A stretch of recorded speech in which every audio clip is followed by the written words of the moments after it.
Hello दोस्तों। Chhaava film से शुरू हुआ विवाद, औरंगजेब का विवाद अब इस कदर बढ़ चुका है कि मामला अब हिंसा तक पहुंच गया है। महाराष्ट्र के नागपुर में हिंसा भड़क गई है, आग लगाई जा रही है, सरकारी प्रॉपर्टी को नुकसान पहुंचाया जा रहा है, पत्थरबाजी हो रही है और कई लोगों को घायल भी कर दिया गया है इस पूरी हिंसा में। दोस्तों, ये जो तस्वीरें आप देख रहे हैं, ये मौजूदा हालात देश के बयां कर रहा है।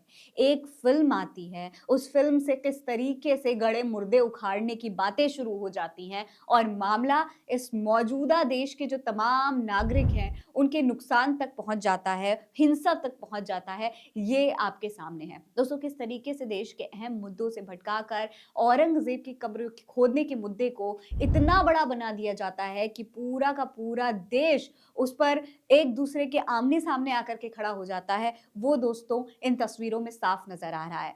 दोस्तों, ये औरंगज़ेब का जो विवाद है, ये बीते कई दिनों से चल रहा है। जब से छावा फ़िल्म आई आने की बात शुरू हुई, उसका टीज़र आया, उसके बाद से ही औरंगज़ेब को लेकर के तमाम तरीके की बातें शुरू होने लगी थी, विरोध प्रदर्शन होने लगे थे। इस तरीके की हिंसा हो रही थी, जैसे औरंगज़ेब का मुद्दा सालों पुराना नहीं हो, अभी-अभी हुआ हो। अभी-अभी औरंगज़ेब ने कुछ ऐसा कर दिया हो कि जिससे ये जो तमाम हिंदूवादी संगठन हैं, इनकी भावनाएँ आहत हो गई हों। लेकिन दोस्तों, औरंगज़ेब का मुद्दे को लगातार देश में तूल दिया जा रहा था, चाहे प्रधानमंत्री नरेंद्र मोदी हों, गृह मंत्री अमित शाह हों, चाहे योगी आदित्यनाथ हों, उत्तर प्रदेश के सीएम या फिर महाराष्ट्र के सीएम देवेंद्र फडणवीस ही क्यों ना हों। लगातार इस पर अलग-अलग तरीके की बयानबाज़ी आ रही थी। मुस्लिम समुदाय इस पर बीते कई दिनों से शांति बनाकर बैठा हुआ था। कोई भी इस पर आपत्ति नहीं जताई गई थी मुस्लिम समुदाय के तरफ से। लेकिन ये मामला उस वक़्त तूल पकड़ लिया जब विश्व हिंदू परिषद के अध्यक्ष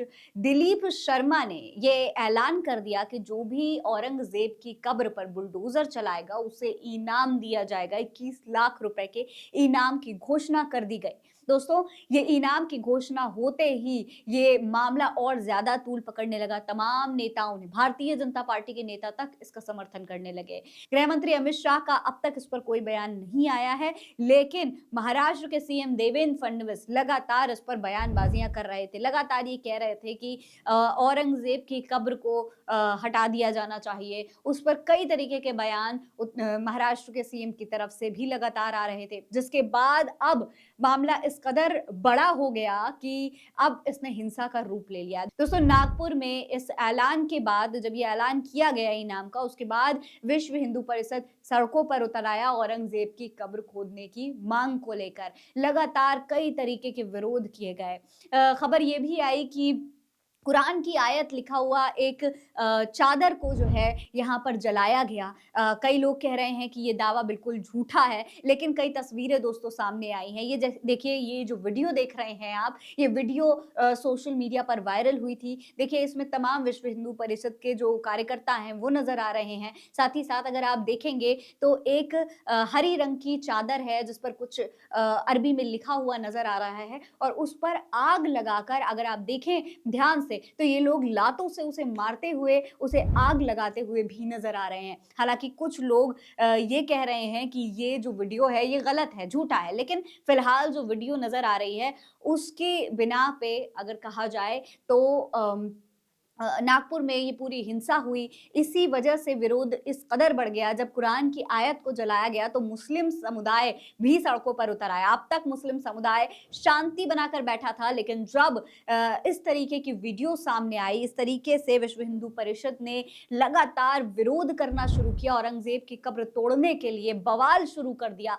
उसके बाद मुस्लिम समुदाय ने भी सड़कों पर आना ही ठीक समझा और फिर जब दोनों समुदाय आमने-सामने आए, तो ये पूरा मामला हिंसा का रूप ले चुका था। दोस्तों, अब फिलहाल के लिए नागपुर में धारा 144 लागू कर दी गई है और इसके अलावा सीएम देवेंद्र फडणवीस ने भी पुलिस को आदेश दे दिए हैं कि लगातार इस पर जिस भी तरीके से हो हिंसा को कंट्रोल किया जाए और साथ ही साथ जो औरंगज़ेब की कब्र है, उसकी भी सुरक्षा को फिलहाल के लिए बढ़ा दिया गया है। हालाँकि ये जो स्थिति है नागपुर की, वो बयां कर रही है कि आखिर ये देश कहाँ पहुँच चुका चुका है। एक पुराना, सालों पुराना मुद्दा उठा कर के आज देश में हिंसा भड़क रही है। हैरानी की बात तो ये है कि इस देश के जो बड़े-बड़े नेता हैं, वो भी अपने इस पर निजी जो विचार हैं, वो व्यक्त करने लगते हैं। इस पर आपकी क्या राय है? कमेंट सेक्शन में लिखकर हमें ज़रूर बताएँ। ये खबर आप एमएफ न्यूज़ पर देख रहे हैं। नमस्कार।